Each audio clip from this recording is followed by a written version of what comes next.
നമസ്കാരം. തൊഴിൽ വാർത്തകൾ വായിക്കുന്നത് ഹാരിസ് രാജ്. ഭീകരന്മാരെ ആവശ്യമുണ്ട്. പണത്തിനു വേണ്ടി രാജ്യത്തുടനീളം ഭീകരപ്രവർത്തനങ്ങൾ ചെയ്യുന്നതിനായി ഇന്ത്യക്കാരായ ചെറുപ്പക്കാരെ ആവശ്യമുണ്ട്. കേരളത്തിൽ നിന്നുള്ളവർക്ക് മുൻഗണന ലഭിക്കും. ന്യൂനപക്ഷ സമുദായങ്ങൾക്ക് 50% സംവരണം ഏർപ്പെടുത്തിയിട്ടുണ്ട്. മുസ്ലിം യുവാക്കൾക്ക് പ്രത്യേക പരിഗണന. ആവശ്യത്തിനനുസരിച്ച് ഏതു വേഷവും സ്വീകരിക്കുന്നതിന് തയ്യാറുള്ളവരായിരിക്കണം അപേക്ഷകർ. ജാതി, മത, വർഗ വ്യത്യാസം ഒന്നുമില്ലാതെ ആർക്ക് വേണമെങ്കിലും അപേക്ഷിക്കാം. വാർത്തകൾ കഴിഞ്ഞു. രാജ് ന്യൂസ്. ഇതുപോലൊരു പരസ്യം ഇതിനു മുൻപ് നിങ്ങൾ കണ്ടു കാണില്ല, കേട്ട് കാണില്ല. കാരണം ഇത്തരം ഒരു പരസ്യം കൊടുക്കാൻ ആർക്കും കഴിയില്ല. അതിന് ചില സാങ്കേതിക ബുദ്ധിമുട്ടുകളുണ്ട്. അതുകൊണ്ടാണ് അവർ അത്തരമൊരു പരസ്യം കൊടുക്കാത്തത്. ആര്, എന്തിന് അറിയണ്ടേ? പറയാം. എല്ലാ മേഖലകളിലും വളരെ വേഗത്തിൽ വളർന്നുകൊണ്ടിരിക്കുന്ന ഒരു രാജ്യമാണല്ലോ ഇന്ത്യ. സാമ്പത്തികമായും തൊഴിൽപരമായും IT പരമായും വിദ്യാഭ്യാസപരമായും എല്ലാം ഇന്ത്യയുടെ വളർച്ചാ നിരക്ക് മറ്റുള്ള എല്ലാ രാജ്യങ്ങളെക്കാൾ വളരെ വളരെ കൂടുതലാണ്. ആഫ്രിക്ക മുതൽ അമേരിക്ക വരെയുള്ള എല്ലാ രാജ്യങ്ങളിലും എല്ലാ മേഖലകളിലും ഇന്ത്യക്കാരന്റെ സാന്നിധ്യം നിങ്ങൾക്ക് കണ്ടെത്താൻ സാധിക്കും. പ്രത്യേകിച്ച് മലയാളിയുടെ. അമേരിക്കൻ പ്രസിഡന്റ് ഒബാമയുടെ ഓഫീസിൽ പോലും നിങ്ങൾക്ക് ആ സാന്നിധ്യം കണ്ടെത്താൻ സാധിക്കും. ഈ നില തുടർന്നാൽ അധികം താമസിയാതെ മറ്റുള്ള രാജ്യങ്ങളെക്കാൾ ഇന്ത്യ എല്ലാ തരത്തിലും മുന്നിലെത്തും. യാതൊരു സംശയവും അക്കാര്യത്തിലില്ല. അങ്ങനെ സംഭവിച്ചാൽ ലോകത്തിലെ ഏറ്റവും വലിയ ശക്തിയായി മാറും ഇന്ത്യ. മറ്റുള്ള രാജ്യങ്ങൾ ഇന്ത്യയുടെ താൽപര്യങ്ങൾ അംഗീകരിക്കേണ്ടി വരും. അത് അനുവദിച്ചുകൂടാ എന്നവർ ചിന്തിച്ചു. അതിനൊരു മാർഗമേ ഉള്ളൂ. ഇന്ത്യയുടെ വളർച്ചാ നിരക്ക് കുറയ്ക്കണം. അതിന് പലവിധ പദ്ധതികൾ അവർ ആവിഷ്കരിച്ചിട്ടുണ്ട്. അതിൽ ചിലത് പറയാം.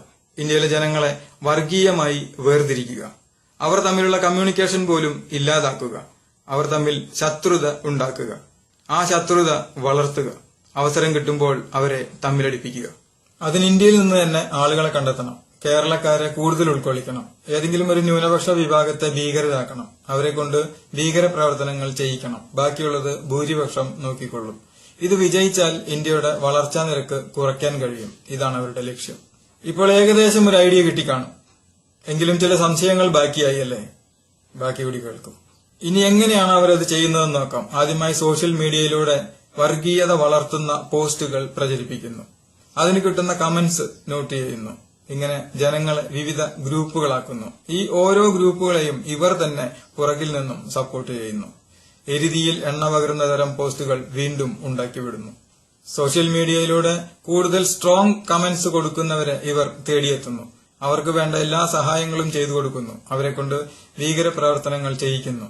ഒന്നിലും പെടാത്ത, ഒന്നും അറിയാത്ത പാവങ്ങൾ അതിൽ ബലിയാടുകളാകുന്നു. സംഭവം കത്തിപ്പിടിച്ചു എന്ന് കണ്ടാൽ പിന്നെ അവരെ കാണില്ല. തുടക്കത്തിൽ പണം സ്വീകരിച്ച അക്രമങ്ങൾക്ക് കൂട്ടുന്നവരുടെ ഫുൾ ഡീറ്റെയിൽസ് ഇവർ തന്നെ പോലീസിന് കൈമാറുന്നു. അവർ അറസ്റ്റ് ചെയ്യപ്പെടുന്നു. അത് പുതിയ സംഘർഷങ്ങൾക്ക് കാരണമാകുന്നു.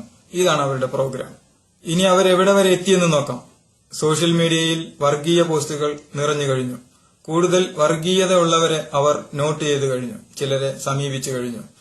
ഹിന്ദു സഹോദരന്മാരെ സ്വാമിമാരുടെ വേഷത്തിലും, മുസ്ലിം സഹോദരന്മാരെ മുസ്ലിം പണ്ഡിതരുടെ വേഷത്തിലും, ക്രിസ്ത്യൻ സഹോദരന്മാരെ അവരുടെ പുരോഹിതരുടെ വേഷത്തിലും ഇവർ സമീപിക്കുന്നു. ചിലരെ കൊണ്ട് ചിലത് ചെയ്യിച്ചും കഴിഞ്ഞു. ഒരു ഉദാഹരണം പറയാം. ഒരു ക്രിസ്ത്യൻ മാനേജ്മെന്റ് നടത്തുന്ന സ്ഥാപനത്തിലെ ക്രിസ്ത്യൻ അധ്യാപകനെ കൊണ്ട് മറ്റൊരു ന്യൂനപക്ഷ സമുദായത്തിന്റെ നായകനെ നിർബന്ധിച്ച് ചീത്ത വിളിപ്പിച്ചു.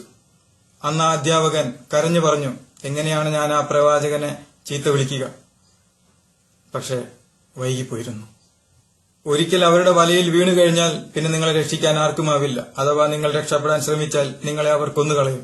അതല്ലെങ്കിൽ ജീവിക്കുന്ന രക്തസാക്ഷിയാക്കി മാറ്റും. അതുമല്ലെങ്കിൽ ജീവിതകാലം മുഴുവൻ ജയിലിൽ കിടക്കാൻ പാകത്തിനുള്ള കേസുകൾ നിങ്ങളുടെ തലയിൽ അവർ കെട്ടിവെച്ചു തരും. അതാണ് അവരുടെ സിസ്റ്റം. അതൊരു വലിയ പ്ലാനായിരുന്നു. അതിന്റെ പേരിൽ ആ സ്ഥാപനത്തെ തന്നെ ആക്രമിക്കാൻ മറ്റൊരു ഗ്രൂപ്പിനെ ഇവർ തയ്യാറാക്കി വെച്ചിരുന്നു. പക്ഷെ ആ മാനേജ്മെന്റ് വളരെ ബുദ്ധിപൂർവ്വം ഉണർന്നു പ്രവർത്തിച്ചു. ആ അധ്യാപകനെ ഉടനെ തന്നെ അവർ സസ്പെൻഡ് ചെയ്തു. ആ വിവേകശാലികളായ മാനേജ്മെന്റിനോട് നമുക്ക് എത്ര പറഞ്ഞാലും തീരാത്ത കടപ്പാടുണ്ട്.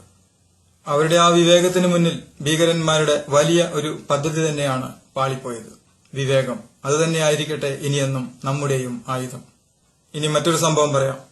സ്ഥലം പറയുന്നില്ല. അയൽപ്പക്കക്കാരൻ പട്ടിണി കിടക്കുമ്പോൾ വയറ് നിറയ്ക്കുന്നവൻ എന്നിൽപ്പെട്ടവനല്ല എന്ന് പഠിപ്പിച്ച പ്രവാചകന്റെ ഒരു അനുയായിയുടെ വീടാക്രമിക്കാൻ ഒരു സംഘം എത്തി. അവർ ആ വീടിന് നേരെ കല്ലെറിയാൻ തുടങ്ങി.